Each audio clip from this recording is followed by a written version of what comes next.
Sono Sofia Melchior e sono un'assegnista di ricerca del gruppo di tecnologie alimentari dell'Università degli Studi di Udine. Oggi vi parlerò dell'attività svolta nell'ambito del progetto Alt-Frailty riguardante la progettazione di liposomi contenenti quercetina come composto senolitico.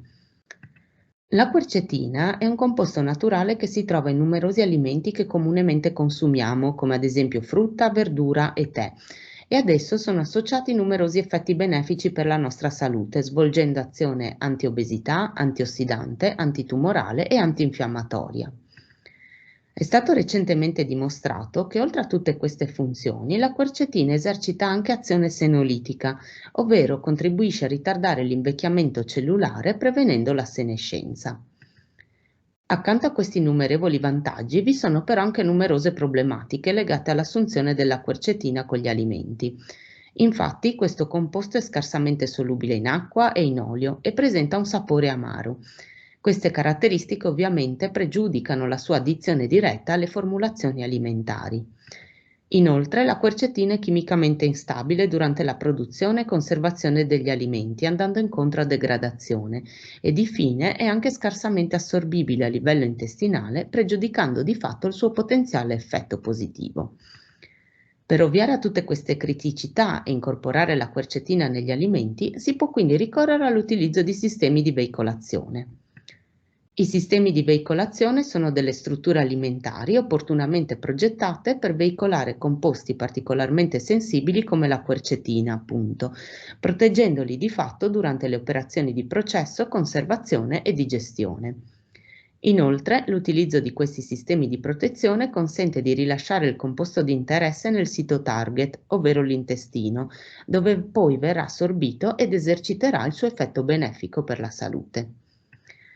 Tra i sistemi di veicolazione, i liposomi sono particolarmente promettenti.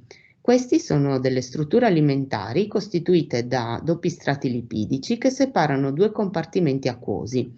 Proprio grazie a questa particolare struttura, i liposomi sono in grado di incapsulare molecole che normalmente sono scarsamente solubili, come la quercetina, garantendone la stabilità senza pregiudicare l'aspetto sensoriale e nutrizionale dell'alimento.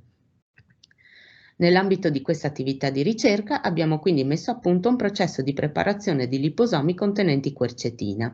In particolare abbiamo solubilizzato la quercetina e la lecitina di soia. Quest'ultima è un composto lipidico in grado di strutturarsi in opportune condizioni. La soluzione ottenuta è stata quindi sottoposta ad un trattamento di omogeneizzazione ad alta pressione. Questo è un processo innovativo, simile all'omogeneizzazione del latte, che però lavora a pressioni molto più elevate, in questo caso 150 megapascal. Inoltre questa tecnologia è considerata green e non prevede l'utilizzo del calore, quindi non preclude la stabilità della quercetina. Da questo processo è stata quindi ottenuta una soluzione di liposomi contenenti quercetina che sono stati poi caratterizzati. La soluzione di liposomi presentava una bassa torpidità dovuta alle dimensioni molto piccole dei liposomi e infatti andando a misurare il diametro medio delle particelle presenti, questo era attorno a 100 nanometri. Questa caratteristica garantisce da un lato un'elevata stabilità della struttura dei liposomi e dall'altro offre la possibilità di aggiungere queste strutture a diverse formulazioni alimentari, senza precluderne le caratteristiche. Inoltre, i liposomi prodotti avevano una capacità di incapsulazione della quercetina del 45% e questo indica che la quercetina così veicolata è potenzialmente assorbibile dall'organismo per poter espletare il suo effetto senolitico. Infine, i liposomi contenenti quercetina presentavano un effetto tossico nei confronti delle cellule tumorali di colon, al contrario della quercetina non incapsulata. I risultati ottenuti nel corso di questa sperimentazione aprono quindi nuovi scenari per la produzione di alimenti.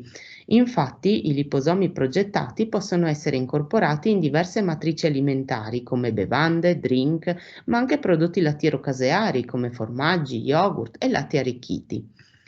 Potenzialmente questi prodotti potrebbero quindi essere considerati degli alimenti funzionali destinati a promuovere l'invecchiamento attivo della popolazione. Infatti, gli alimenti funzionali sono degli alimenti che oltre ad essere destinati all'apporto di energia, forniscono anche un beneficio per la salute o riducono il rischio di malattia.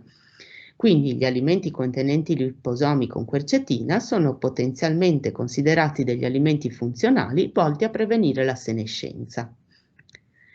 Questa attività di ricerca è stata condotta dal gruppo di tecnologie alimentari ed in particolare, oltre a me, dalle professoresse Sonia Calligaris e Nadia Innocente, ma è stato condotto anche dal professor Giancarlo Berard, dal dottor Andrea Gorassini del gruppo di chimica del Dipartimento di Scienze Agroalimentari, Ambientali e Animali e dal professor Gianluca Tele e dalla dottoressa Marta Codric del Dipartimento di Area Medica.